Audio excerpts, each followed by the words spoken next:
노무현 대통령 때 대한민국 언론 자유 지수가 42위까지 올라갔다가 30몇 위까지 올라갔다가 이명박 정권 때 언론 자유 지수가 70위까지 내려갔어요. 네. 30계단이 내려갔다고요. 국제사회가 보고 있죠. 안녕하십니까, 박진영 비서관입니다. 오늘 오나이퍼의 현안 조준 세 번째 조준 포인트는 바로 이동관 방송통신위원장 지명입니다. 윤석열 대통령은 지금 누가 봐도 방송 장악을 위해서 노골적인 스텝을 밟고 있는데요. 오늘 방송 언론계 사정에 누구보다 정통하신 우상호 의원님을 모시고 말씀 나눠보도록 하겠습니다. 네, 의원님, 이동관 후보자는 방송 장악의 설계자라고 불릴 만큼 방송 장악에 조금 정통한 후보자로 알려져 있는데요. 윤석열 대통령도 이거를 활용하기 위해서 기명했다고 봐야 되는 거죠. 그러니까 이제 공직 후보자들을 우리가 검증할 때 이제 이 사람이 과거에 어떤 일을 했나, 그리고 이 사람의 세계관과 철학이 어떠한가, 여기를 통해서 이제 뭘 하려고 하는지 엿볼 수 있는 거죠. 그러니까 이동관이라는 사람은 이제 원래 동아일보 기자 출신이니까요. 언론을 가장 잘 아는 사람이라고 봐야 되겠죠. 그러나 주로 신문에 있었다고 봐야 되고, 이명박 대통령 시절에 첫 공직을 맡았죠. 네. 그러니까 이제 대변인, 홍보수석, 그다음에 언론특보 이런 걸 맡았으니까 이명박 대통령 5년간 3년 5개월 정도를 이제 어쨌든 언론 관련된 일을 했단 말이에요. 그럼 그때 뭐 했는가를 들여다보면 이 사람을 지금 왜 기용하는가를 알 수 있는 거죠. 그래서 그때의 이 이동관이 무엇을 했나, 이걸 이제 들여다봐야 됩니다. 네. 뭘 했을까요? 국정원 네. 동원하고 뭐 이것저것. 제일 이제 심각한 건 이런 거예요. 일반적으로 청와대의 대변인 홍보수석은 이제 대통령에 대한 공격이나 비난에 대한 대응을 하는 건 맞아요. 네. 공격에 대한 대응을 할 때 어떻게 하냐면 주로 사실관계가 틀린 보도를 바로잡는 거예요, 첫 번째. 그리고 대통령이 앞으로 국정 운영을 어떻게 하려고 하는가를 잘 홍보하는 거예요. 이거는 정당해요. 네. 근데 자신의 입맛에 맞는 언론 보도를 만들기 위해서 예를 들어 경영진을 갈아치우고 끊임없이 어떤 특정 보도에 대해서 집요하게 수정을 요구하고, 그래서 결국은 어떤 기자가 취재해서 쓴 기사를 올렸다 내렸다 하는, 이 정도까지 가면 이제 우리가 장악이라고 하는 거예요. 네. 그러니까 기본적인 언론 대응은 모든 정치 세력이 다 합니다. 그러니까 우리 민주당도 대변인실에서 보도가 사실관계가 아닌 보도를 하면 정정해달라고 요청을 해요. 그건 당연해요. 정정 보도 안 하면 언론 중재를 가는 거예요. 이건 제도적 절차에 따라서 할 수 있는 일입니다. 뉴스타파가 언론 이제 그 공개를 요청해서 법원에서 받아들여서 공개한 내용을 보면 홍보수석실에서 국정원에 언론사 내부의 성향 분석을 요청하는 겁니다. 그러니까 언론사 내부의 정보를 얻는 거죠. 그래서 그 안에서 어떤 일이 벌어지고 왜 이런 보도가 진행되고, 그 중에 좌파 언론인은 누구고, 결재권자가 어떤 성향을 가지고 있는지, 사장을 포함한 그 이제 보도국장 같은 책임자들이 어떻게 요즘 이러이러한 현안들에 대해서 어떻게 대응하는가, 이런 것들을 보고서를 받아요. 완전 공작을 한 거네요. 그러니까 이제 당시만 해도 국정원이 언론사의 상주였단 말이에요. 그러니까 국정원을 통해서 그런 정보를 입수해서 그거에 대한 대책을 세우는 거죠. 네. 이거는 우리가 볼 때는 뭐 거의 공작이죠. 네. 그러니까 북한 간첩 잡는 데 활동을 해야 할 국정원을 활용해서 국내 정보를 수집하고, 그것도 언론사 정보를 수집해가지고 거기서는 보도에 관한 정보도 있지만 그 보도를 하는 기자와 국장, 사장 같은 이런 경영진들의 동태가 파악이 돼요. 네. 그걸 보고를 듣는 거죠. 그래서 이동관 후보자가 며칠 전에 이제 기자들 앞에서 언론의 자유는 충분히 보장을 하겠지만 공산당 언론은 언론이 아니다라는 취지의 발언을 했었어요. 근데 의원님 말씀을 들어보니까 공산당 언론은 본인이 만들었다. 공산당처럼 언론을 예를 들면 그 분석하고, 그다음에 거기에 영향력을 발휘하고 일사불란하게 거기 자기 따르도록 만들었던 일은 내가 볼 때는 그게 이제 중국 공산당이나 북한의 노동당이 그쵸. 언론을 통제하는 방식 아닙니까? 네. 이동관 당신이 그 일을 해놓고 이제 와서 무슨 소리를 하는 거야? 네. 내가 볼 때는 이 사람은 그 언론인 출신으로서 오히려 언론을 장악하는데 앞장선 아주 이 언론 장악의 하수인이고요. 설계자입니다. 그러니까 당시에 그래서 어떤 일이 벌어졌냐? 이 사람이 그 언론 대책 홍보수석을 맡았을 때 어떤 일이 벌어졌냐? 정현주 사장, KBS 사장 당시 예, 갈아치웠죠. 그다음에 두 번째 엄기영 MBC 사장 갈아치워서 김재철 들어왔죠. YTN의 배석규 사장이 들어가서 이제 YTN의 기자들을 해직하기 시작합니다. 그게 지금 그거 하려고 하는 거예요. 그러니까 해본 놈이니까 더 잘하겠네요. 아유, 한번 해본 짓인데 뭐 뭘 못하겠어요. 그래서 지금 이 정권은 이동관이라는 사람은 너무나 필요한 거예요. 왜냐하면 지금 그 윤석열 대통령 주변에 이동관처럼 방송 장악을 해본 사람, 영향을 미쳐본 사람이 없고요. 이동관처럼 앞뒤 안 가리고 이런 일을 해낼 수 있는 사람이 없어요. 그렇기 때문에 점잖은 언론학자를 방송통신위원장에 보낼 생각이 전혀 없는 거예요. 아, 그래서 그 이동관 후보자가 사실은 윤석열 검찰총장 시절에 험담을 되게 세게 한 걸로 알고 있어요. 그거 아무 상관없어요. 그 정도로 방송 장악에 진심이다, 이렇게. 아, 그렇죠. 왜냐하면 방송을 장악해야 총선에서 이길 수 있다. 이렇게 확신을 갖고 있는 거예요. 그래서 지금 이제 그때 했던 일 그대로 하려고 하는 거예요. 지금 보시면 알지만 지금 방통위가 이동관 들어오기 전에 벌써 한 일이 이제 KBS 수신료 분리징수. 이건 뭐냐면 공영방송의 재원을 옥조여서 KBS에 있는 비판적인 어떤 직원들을 입을 다물게 하겠다는 거죠. 이걸로 재미 본 방식이 이제 TBS 교통방송에서 이제 오세훈 서울시장이 했던 방식. 그러니까 김어준을 퇴출시키기 위해서 예산을 확 잘라버렸잖아요. 할 수 없이 김어준이 그만뒀잖아요. 지금 이런 방식, 그러니까 재원을 옥조여서 압박하는 방식이 하나고, 보다 구체적인 거는 경영진을 갈아치우는 겁니다. 그러니까 지금 있는 사장들을 다 자기 사람으로 심는 거예요. 그래서 그 준비가 다 돼 있는 거죠. 그래서 제가 볼 때는 사장만 갈아치우면 그 사장이 인사권을 행사해서 현재 있는 보도라인을 다 인사를 하겠죠. 그럼 그다음부터는 이동관 씨가 할 일이 없어요. 초반에 시끄럽게 왁짝짝해서 그것만 해놓으면 그다음부터 이동관 씨는 놀면 돼요. 좀 그렇게 하려고 하는 거예요. 그래서 제가 볼 때는 이동관을 방통위원장을 시키고 이어서 KBS, MBC, YTN의 사장을 교체하는 일을 하려고 할 겁니다. 근데 이제 여기 재밌는 건 KBS, MBC는 방통위가 사장을 바꿀 수가 있어요. 어떻게 바꾸냐면 KBS 이사진을 교체하고 MBC는 방문진이라고 하는 일종의 이사회 같은 게 있어요. 거기에 멤버를 자기 사람을 과반수로 만들어요. 그럼 그 사람들이 어떻게든 꼬투리를 잡아서 사장을 해임시켜. 그럼 그 다음에 다른 사람을 안 치우면 돼요. YTN은 이사회를 장악해서 사장을 바꿀 수가 없어요. 그러면은 그래서 YTN은 매각하려고 하는 거예요. 팔아버리는 거예요. 예, 기업에 팔아서 민영화시켜서. 그럼 기업은 정부의 눈치를 보게 돼 있잖아요. 그쵸.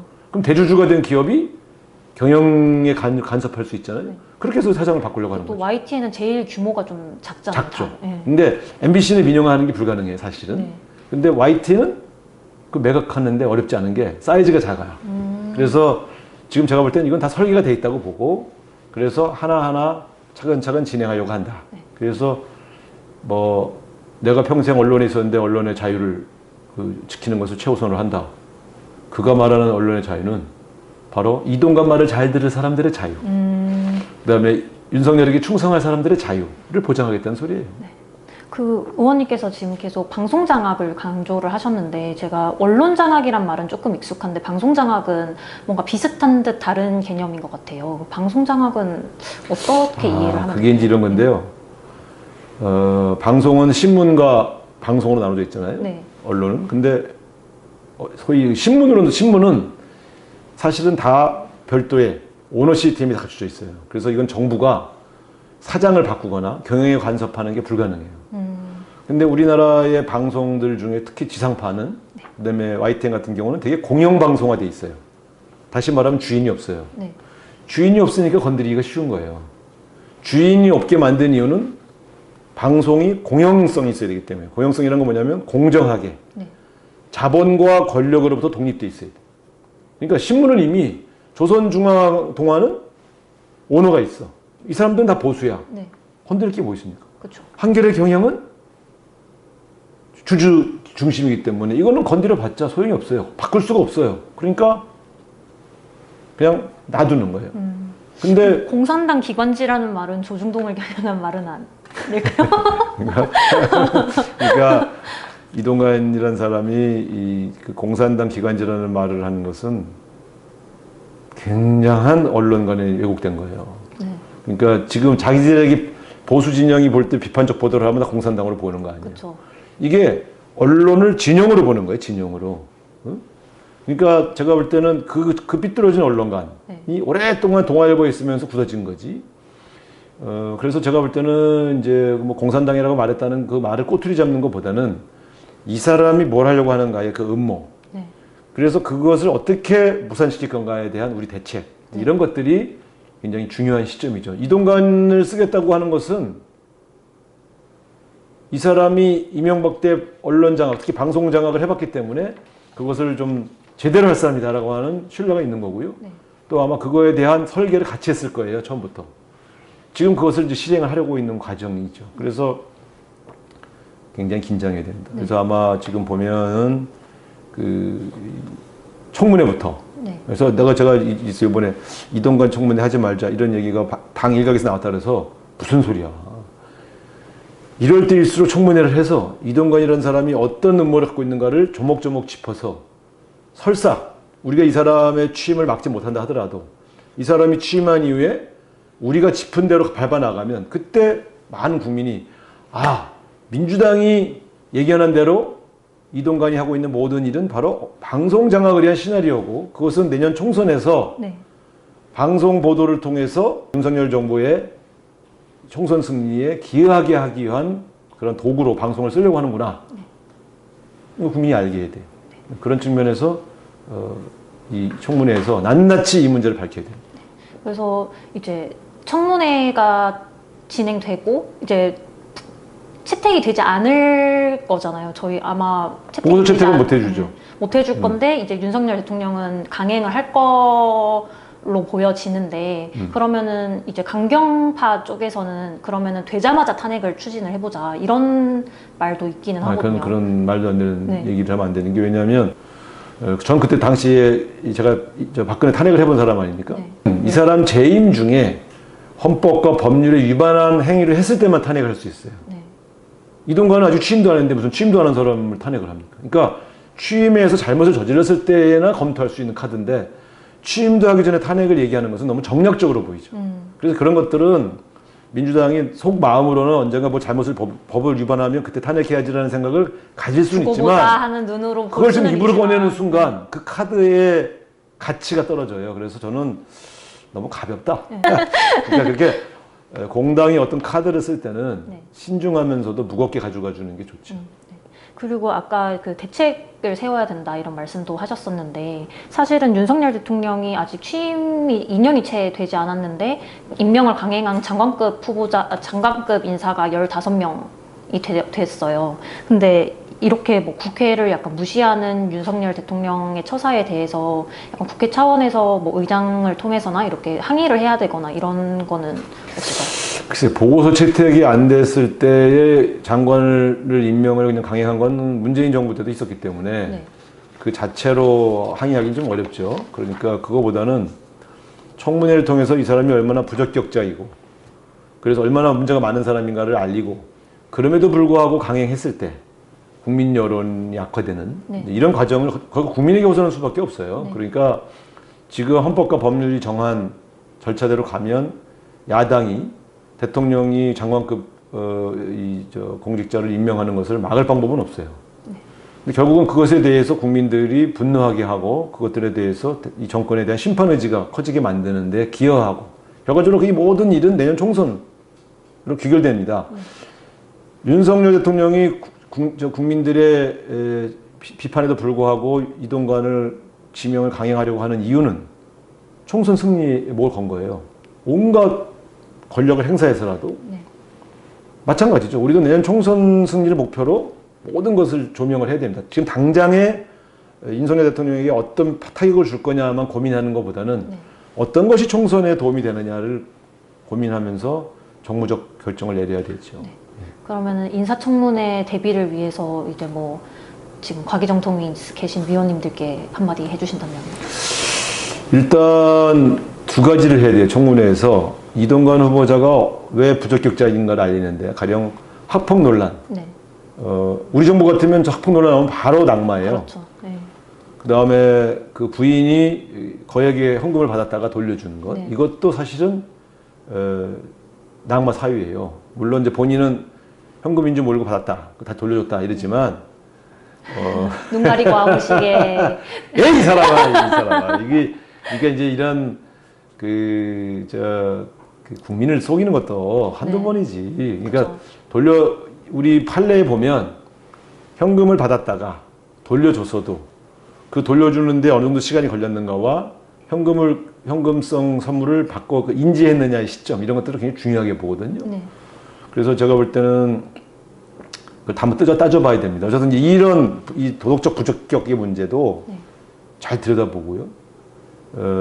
적어도 자기 아들이 학폭 논란에 휘말렸을 때 하나고 재단 이사장에게 전화해서 전학할 수 있는 시점을 늦춰달라라고 네.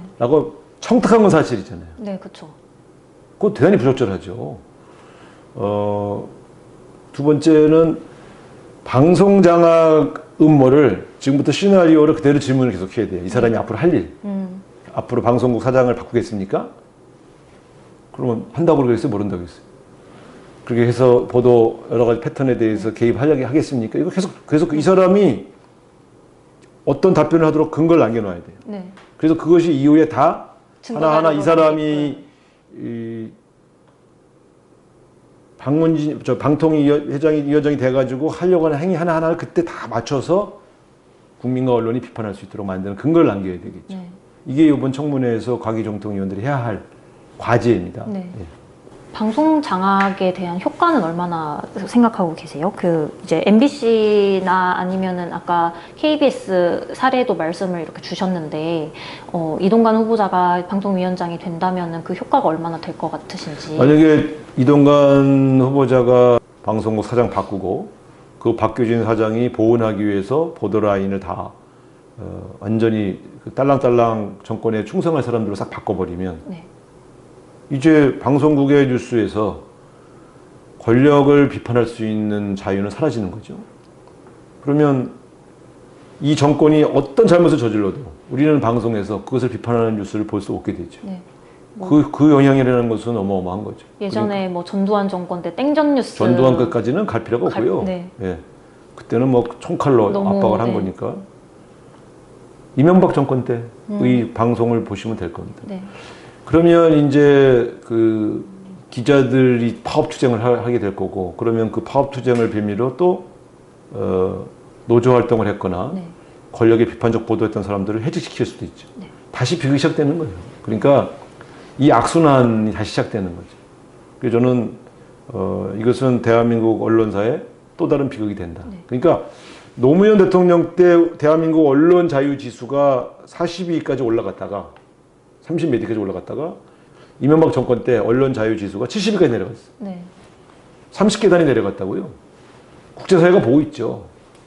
근데 어쨌든 총선 승리를 위해서 언론 자유를 보장하는 게 목표가 아니라 어떤 형태로든 정권에 딸랑딸랑 꼬리를 치는 이 언론을 만들겠다고 하는 저 발상, 저거는 정말 역사의 심판을 받을 겁니다.